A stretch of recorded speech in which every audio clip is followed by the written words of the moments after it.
அப்புறம் அன்பிற்கினிய சகோதரர்களே, அப்புறம் பார்த்தீங்கன்னாக்கா காலையிலேருந்து நம்ம எடுத்து போட்டுக்கிட்டே இருக்கிறோம். என்னடா இது வெறும் ஆபாச வரலாறு இருக்குன்னு நினைக்காதீங்க, இன்னும் முடியலை, எக்கச்சக்கமாக இருக்குது. இறைவேதம் இல்லை என்பதை நிரூபிப்பதற்காக நாங்கள் போடுறோம். இந்த லோத்து என்ன செய்கிறாருனாக்கா, ஒரு ஊரை சீர்திருத்தம் பண்ணிட்டு வராரு.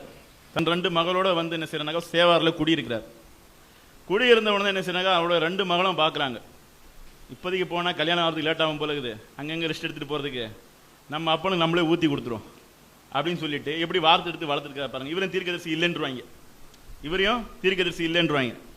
அவர் என்ன செய்யறார், 2 மகளும் முதல்ல அப்பனுக்கு ஊற்றி கொடுத்து இந்த மாதிரி போய் சல்லாபம் பண்ணுறாங்க. ஒருத்தர் அன்கான்சியஸாக இருந்தால் உடலுறவு கொள்ள முடியாது, ஒரு பெண் அன்கான்சியஸாக இருந்தால் ஒரு ஆணால் உடலுறவு கொள்ள முடியும். முதல்ல அந்த சயின்ஸ் கூட இல்லை. இதில் வேற பார்த்தீங்களா, பூமி வட்டம் உருண்டைன்னு கூட சொல்லல, வட்டம் தான் சொல்லியிருக்கு, விதானம் தான் சொல்லியிருக்கு. முதல்ல இந்த ஒரு அடிப்படையான ஒரு சாதாரண விஷயம் கூட தெரியலை. அதில் போய் அவர் அம்மா படுத்து உறவு கொண்டு வந்துடுறாங்க. வந்த உடனே அந்தாள் எந்த மாதிரி வாயாகிற தின்னால தெரியல. அடுத்தது வந்த உடனே தங்கச்சி அனுப்புறா, நான் போயிட்டு வந்தேன், மறுபடியும் ஊற்றி கொடுத்தாச்சு, இப்போ நீ போ, நம்ம 2 பேரும் புள்ளை பெற்றெடுக்கலாம். அது 2 பேரும் போனது, சல்லாபம் பண்ணது யாரு, அப்பா கூட 2 மகள்கள், பெத்த மகள்கள். இது என்ன, இது இது எப்படி இறைவேதமா இருக்கும்? அதுல வேற துள்ளி விவரமா இந்த கர்மாந்திரத்துக்கு வரலாறு வேற. அவளுக்கு பிறந்த குழந்தையுடைய பேர் இந்த மீன், அந்த பிள்ளைக்கு பிறந்த பேருடைய இந்த மீன், இவங்க தான் இந்த மாதிரியான பிள்ளைகளை பெற்றாங்க. தெளிவான புள்ளி விவரமான டீட்டெயில் தான வரலாறு. இது இது இறைவேதமா? இது பிள்ளைய பெத்த மகளோட தந்தையோட உடலூர் குலத்தில் படிச்சா என்ன ஆச்சு? இன்னைக்கு மேற்கத்தினால இப்படி நாசமா போயிட்டு இருக்குது. அப்ப இதெல்லாம் இறைவேதம் இல்லை, மனிதனை பண்படுத்த வந்தது அல்ல, நாசப்படுத்த வந்தது. இது இறைவேதம் இல்லை என்பது என்னால் உறுதியாகிறது. அடுத்ததாக இன்னும் அவங்க ஒரு கதையை சொன்னாங்க. என்ன, ஒரு லோத்துடைய சம்பவத்தை அவர் ரொம்ப ரொம்ப அழகா அப்படி விவரிச்சு அப்படி இப்படிலாம் கதை சொல்லிட்டு இருந்தார். முதல்ல பைபிள்ல சட்டம் என்ன சொல்லுதுன்னு படிங்க. சம்பவங்களை படிச்சு காமிச்சிட்டு இப்படி எல்லாம் பைபிள்ல சம்பவம் இருக்கு, இப்படி எல்லாம் பைபிள்ல சம்பவம் இருக்கு எல்லாரும் தெரியுமே. ஆனால் சட்டம் என்ன சொல்லுகிறது? அங்கே வேதம் சொல்லுகிறது, நெருங்கிய இனத்தாரோடு கூட நீ சேரக்கூடாது. பைபிள்ல தெளிவா சொல்லப்பட்டிருக்கு. சகோதரியுடைய சேரக்கூடாது, மருமகளோட கூட சேரக்கூடாது, இப்படி எல்லாம் பைபிளில் ஏராளமான சட்டங்கள் சொல்லப்பட்டிருக்கிறது. ஆனால் இந்த இடத்துல சொல்லப்பட்டது லோத்தின் குமாரத்திகளுடைய அறிவீனமான ஒரு செயலை அங்கே சொல்லப்பட்டிருக்கிறது.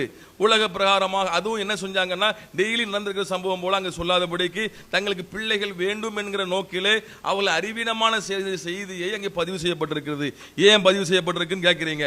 பைபிளில் சொல்லப்பட்டிருக்கிற செய்தி எல்லாமே எச்சரிப்புக்காகத்தான் எழுதப்பட்டிருக்கிறது.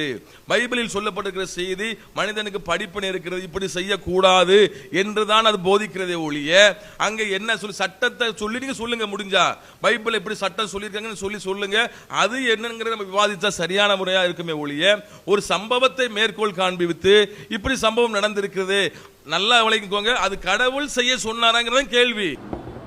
அன்பிற்கினிய சகோதரர்களே, இப்ப பாத்தீங்கன்னாக்கா ஒரு கேடு கட்டத்தனத்தை சொன்னோம். மகள் போய் அப்பங்கிட்ட போய் இப்படி பண்ணிருக்கிறாளேன்ட்டு, அது கடவுளுக்கு விருப்பம் இல்லை, அவங்க செஞ்சாங்க, அது கடவுளுக்கு விருப்பம் இல்லை. எங்க வந்து அந்த வசனத்துல அது இவங்க செஞ்சாங்க, எனக்கு பிடிக்கல, இது மாதிரி நீங்க செய்யாதீங்க, அந்த வசனம் இருக்கா? ஆரம்பத்திலிருந்து பார்த்தா அவர் இங்க அனுப்பிச்சாங்க, இந்த மாதிரி பண்ணாங்க, இந்த மாதிரி நல்ல வேலை எல்லாம் பண்ணாங்க, இங்க வந்தாங்க, சோவாரில் தங்கினாங்க, இந்த சம்பவம் நடந்தது, அதோட அது விஷயம் முடிஞ்சு போச்சு. அப்ப என்ன செய்யறது, அவங்க காப்பாற்றுறதுக்கு முயற்சி பண்றாங்க, அவங்க கடவுளையும் அவங்க தீர்க்கதரிசியும் காப்பாற்றுறதுக்கு முயற்சி பண்றாங்க. அன்பிற்குரிய சகோதரர்களே, ஆபாச கதைகளை அள்ளிவிட்ட பைபிள், அதிலிருந்து நாம் மேற்கோள் காட்டிய காம கதைகளை இந்த கிறிஸ்தவ போதகர்கள் எப்படி நியாயப்படுத்துகின்றார்கள் என்று பாருங்கள். தனது மகளோடு உடலுறவு கொண்ட லோத் தீர்க்கதரிசி என்றும் அவர்களுக்கு எவ்விதமான தண்டனைகளுமே அளிக்காத கர்த்தர் நல்லவர் என்றும் படம் காட்டுகின்றார்கள். இந்த காம கதைகளை நாம் மேற்கோள் காட்டினால் கர்த்தர் இவ்வாறு கட்டளையிட்டாரா, கர்த்தர் இதை செய்ய சொன்னாரா என்று நம்மிடமே எதிர்கேள்வி கேட்கின்றனர். அவன் அண்ணன் இறந்தவுடன் தனது அண்ணன் மனைவியுடன் உடலுறவு கொண்ட ஓனான் என்பவன் தனது விந்தை தரையில் விட்டான். அண்ணன் மனைவியோடு உடலுறவு கொண்ட ஓனான் உடலுறவு கொண்டது தவறில்லையாம், தனது விந்தை தரையில் விட்டது மட்டும்தான் தவறாம். இது மிகப்பெரிய பாவம் என்று உணர்ந்த கர்த்தர் ஓனானை அழித்து போட்டார் என்கின்றது பைபிள். அண்ணன் மனைவியோடு தம்பி உடலுறவு கொள்வது தவறில்லையாம், விந்தை வெளியே விட்டது மட்டும்தான் தவறாம். தம்பி தனது விந்தை உள்ளுக்குள் விட்டிருந்தால் கர்த்தர் அருள்பாலித்திருப்பாராம்.